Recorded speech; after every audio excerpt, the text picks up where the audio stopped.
Hi hello नमस्कार मैत्रिणींनो. आपल्या रोजच्या जीवनात रोजच्या कामांमध्ये काम करता करता कधी आपल्याला खूप आळसल्यासारखं खूप कंटाळवाणं वाटतं. अगदी कुठलंच काम करण्याची इच्छा राहत नाही, नुसतं सतत झोपावंसं वाटतं. मुलांना नवऱ्याला एकदा टिफिन वगैरे बनवून दिला की मग नंतर सगळं आपल्याच हातामध्ये असतं, म्हणजे झोपावं की काम करावं. तर त्यासाठी आपण काय करायचं आहे, इथे काही टिप्स वापरायच्या आहेत. कधी काय होतं, सगळे घराच्या बाहेर पडले ना की आपण झोपून घेतो.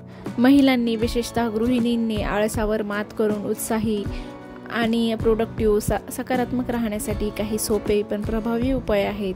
आळस आणि उदासीनता ही केवळ शारीरिक नाही तर अनेक वेळा मानसिक थकवा, कंटाळा किंवा एकाच गोष्टीच्या पुनरावृत्तीमुळे होणारा त्रास असतो. तर मैत्रिणींनो, हा त्रास तुम्हालाही होत असेलच. तर माझ्या क्लिप्स काही वेगळ्या आहेत, पण मी जे काही सांगते त्याकडे तुम्ही लक्ष असू द्या मैत्रिणींनो. एखादं काम जड वाटत असेल तर ठरवा की फक्त 5 मिनिट ते करायचं. सुरुवात केल्यावर मेंदू तयार होतो आणि तुम्ही ते पुढे चालू ठेवू शकता. उदाहरणार्थ, कपाटावरनं जड वाटतं, फक्त 5 मिनिटापासून सुरुवात करा. काम सुरू झालं की पूर्ण होईलच. म्हणजे 5 मिनिटासाठी आपण वेळ आपल्या मेंदूला द्यायचा आहे. आणि एकदा कपाट आवरायला काढलं की पूर्ण जिथल्या तिथे वस्तू गेल्याशिवाय आपल्याला अजिबात करमत नाही. फक्त काढेपर्यंत आपल्याला थोडासा आळस येतो. छान कपडे घालणे, स्वतःला सजवणे, घरी असताना जरी बाहेर जात नसाल तरी सुंदर कपडे घालणे, याने आपला आत्मविश्वास वाढतो, आळस कमी होतो आणि मूड देखील सुधारतो.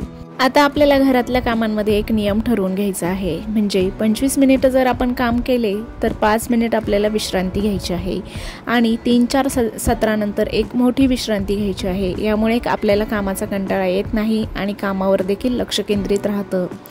स्वतःशी बोला, आरशात बघा आणि सांगा, मी आज आळशी नाही, माझा दिवस चांगला जाईल, मी प्रत्येक काम सहजपणे करू शकते. ही सकारात्मक ऊर्जा आपल्याला देतं. सतत असं बोलल्याने आपल्या अंगातील आळस एक दिवस नक्कीच निघून जातो. घराच्या एका कोपऱ्यात आपला असा कोपरा तयार करायचा आहे की वाचनासाठी, ध्यानासाठी, छंदासाठी किंवा एक जागा आपल्याला ठेवायचीच आहे. आपण मुलांचं करता सगळ्यांचं करता स्वतःसाठी एक जागा ठेवायचंही विसरून जातो. तिथे तुम्ही बसलं की तुम्हाला मोटिवेशन मिळेल. ही जागा माझी आहे आणि इथे माझ्या मनाला जसं वाटेल तसं मी करणार, माझे छंद जोपासणार. 5 मिनिटं स्वच्छतेचा नियम आपल्याला अवलंबवायचा आहे. म्हणजे दिवसातून कधीही 5 मिनिटं एक ठराविक कोपरा, डेस्क किंवा किचन स्वच्छ करायचं आहे. फक्त 5च मिनिट आपल्याला त्यासाठी द्यायचे आहेत आणि 5 मिनिटांमध्ये जेवढं स्वच्छ होईल तेवढं आपल्याला करायचं आहे.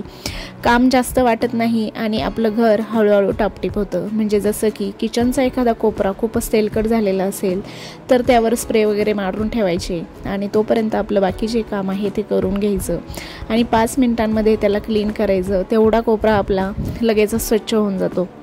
काम झालं की त्याचा फोटो घ्यायचा. एखादं आवरलं, साफसफाई केली, डबा बनवला, त्याचा फोटो घ्या. हे बघून समाधान मिळतं आणि आपलं पुढचं काम करायला प्रेरणा देखील मिळते. आणि बऱ्याच मैत्रिणींना दुपारी झोपण्याची सवय असेल, जशी की मला देखील पहिले दुपारी खूप झोपायची सवय होती. अगदी काम कधी आवरेल आणि कधी मी माझ्या बेडवर जाऊन झोपेल असं मला वाटायचं. पण दुपारची झोप आपल्याला योग्य मर्यादित ठेवायची आहे. 15 ते 30 मिनिटं झोप फायद्याची, पण त्यापेक्षा जास्त जर आपण झोपलो तर त्यामुळे आपला आळस खूप जास्त वाढतो. तुम्ही अनुभव घेऊन बघा मैत्रिणींनो.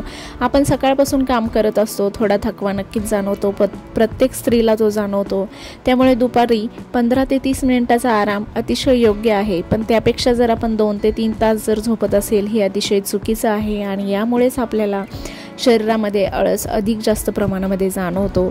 तर हळूहळू आपल्याला ती झोप दुपारची कमी करायची आहे.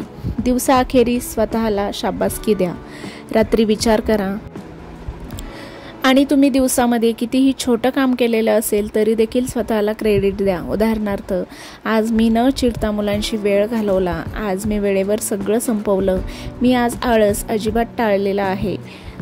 जसं शरीराला अन्न लागतं ना, तसं मनाला प्रेरणा देखील लागते. दररोज थोडी प्रेरणा घेणं, चांगलं वाचन, लक्ष केंद्रित करणं, यामुळे आळस हळूहळू कमी होतो. जसं की आपण सोशल मीडियावर बराचसा वेळ वाया घालवतो, तर सोशल मीडियावरही आपण चांगल्या गोष्टी जर आत्मसात केल्या त्याचा देखील आपल्याला फायदा होतो. विनाकारण कुठलेही व्हिडिओज बघत बसायचे, त्यापेक्षा आपल्याला काय घेता येईल, आपल्याला त्यातून काय शिकता येईल आणि आपल्या डेली लाईफमध्ये त्याचा आपल्याला काय फायदा होईल हे बघायचं आहे आणि तेच व्हिडिओ आपल्याला म्हणजे रोज बघायचे आहेत. त्यामुळे देखील आपल्याला खूप फायदा आणि आपला खूप आळस कमी होईल. यासाठी तुम्ही छोटे छोटे चॅलेंज घ्यायचं आहे. जसं की सुरुवातीला तुम्ही 1 दिवसाचं, त्यानंतर 2 आणि त्यानंतर 7 दिवसांचं आळस घालवा असं चॅलेंज घ्यायचं आहे. दररोज एक छोटं पण प्रभावी टास्क, यामुळे हळूहळू सवयी आपल्या बदलतात. म्हणजे एखादा टास्क घेऊन तो आपल्याला पूर्ण करायचा आहे आणि तो ज्यावेळेस पूर्ण होतो ना, त्यावेळेस आपली जी लिस्ट केलेली असेल तिथे टिक मार्क करायची आहे. म्हणजे आपलं काम झाल्याचं आपल्याला समाधान होईल. जसं की 7 दिवसाचं जर आपण चॅलेंज घेतलं तर त्यातला पहिला दिवस, आजचा दिवस सुरुवात करा, फक्त एक काम यादीत लिहून ते पूर्ण करा. दुसरा दिवस 5 मिनिटं चालणे, व्यायाम, योगा करणं. शरीर चाललं की मन उत्साही होतं. तर दुसऱ्या दिवशी हे काम पूर्ण केलं तर त्यालाही तुम्ही स्वतःला शाबासकी द्या. दिवस तिसरा, एक खोली कोपरा 10 मिनिटं स्वच्छ करा. थोडंसं काम पण मानसिक शांती. तिसऱ्या दिवशीही हे जे 10 मिनिटाचं काम आहे ते तुम्ही पूर्ण केलं तर तुम्हाला त्यातूनही शाबासकी द्या आणि तुमचं त्यातून आळस खूप कमी व्हायला मदत होईल. दिवस चौथा, स्वतःसाठी 15 मिनिट वेळ काढा. छान वाचन, तुमचा जो काही छंद असेल तो जोपासा आणि थोडासा वेळ ध्यान करा. दिवस 5वा, आज मोबाईलचा वापर ठराविक वेळापुरता करा. उदाहरणार्थ 30 मिनिटे सकाळी, 30 मिनिटे संध्याकाळी. आणि हा टास्क तुम्ही पूर्ण करून बघा आणि टास्क पूर्ण झाल्यास स्वतःला शाबासकी द्या, स्वतःला काहीतरी गिफ्ट द्या. म्हणजे तुम्हाला खूप भारी आणि खूप उत्साही वाटेल. दिवस 6वा, सकाळी उठल्यावर स्वतःला 3 पॉझिटिव्ह गोष्टी सांगा. उदाहरणार्थ मी शांत आहे, मी सक्षम आहे, मी तयार आहे. आणि या 3 गोष्टी दिवसभरामध्ये पूर्ण करून बघा. नुसतं आत्मसात करू नका, तर त्यासाठी प्रयत्न करा पूर्ण करण्यासाठी. दिवस 7वा, संध्याकाळी स्वतःला शाबासकी द्या आणि एक छान गोष्ट खा, पहा आणि करा. म्हणजे एखादा छानसा मेनू स्वतः तयार करून खायचा आहे, एखादा छानसा मूव्ही बघायचा आहे आणि एखादी छानशी गोष्ट करायची आहे. म्हणजे आपला तोही दिवस अगदीच मस्त जाईल. रोज स्वतःची काळजी घ्या, कारण एक आनंदी स्त्रीच सगळ्यांना आनंद देऊ शकते. स्वतःसाठी डेली एक चेकलिस्ट बनवा. जसं की मी 8 तास झोपले का, मी किमान 7-8 ग्लास पाणी पिले का, मी आज 15 ते 30 मिनिटे स्वतःसाठी वेळ घेतला का, मी कोणाशी हसून बोलले का, मी आज काहीतरी नवीन शिकलं का, मी स्वतःला शाबासकी दिली का.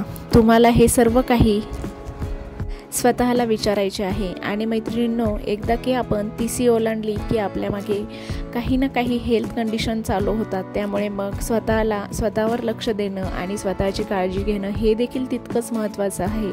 कारण यापुढे आपल्या कुटुंबाला देखील आपली गरज असते, आपल्या मुलांना देखील आपली गरज असते. आणि त्यासाठी आपली तब्येत ठीक राहणं हे सगळ्यात मोठं काम असतं. त्यासाठी आपल्या हेल्थकडे लक्ष दिलं आणि आपण व्यवस्थित असलो तरच आपण आपल्या कुटुंबाची, आपल्या फॅमिलीची काळजी घेऊ शकतो. तर मैत्रिणींनो, हा व्हिडिओ तुम्हाला कसा वाटला आणि ह्या व्हिडिओमुळे तुम्हाला काही शिकायला भेटलं आहे का? व्हिडिओ जर आवडला असेल, चॅनलवर जर नवीन असाल तर नक्कीच आपल्या चॅनलला सबस्क्राईब करा, व्हिडिओला लाईक करा आणि व्हिडिओ शेअर देखील करा. आणि असेच नवीन नवीन आणि छान छान व्हिडिओज घेऊन मी तुमच्यासोबत येईल. तर यानंतरचा व्हिडिओ तुम्हाला कुठल्या विषयावर हवा आहे ते देखील मैत्रिणींनो कमेंट करून जरूर सांगा. चला तर मग भेटूया पुन्हा एकदा अशाच नवीन आणि छानशा व्हिडिओसोबत. तोपर्यंत माझ्या सगळ्या ताईंना, मैत्रिणींना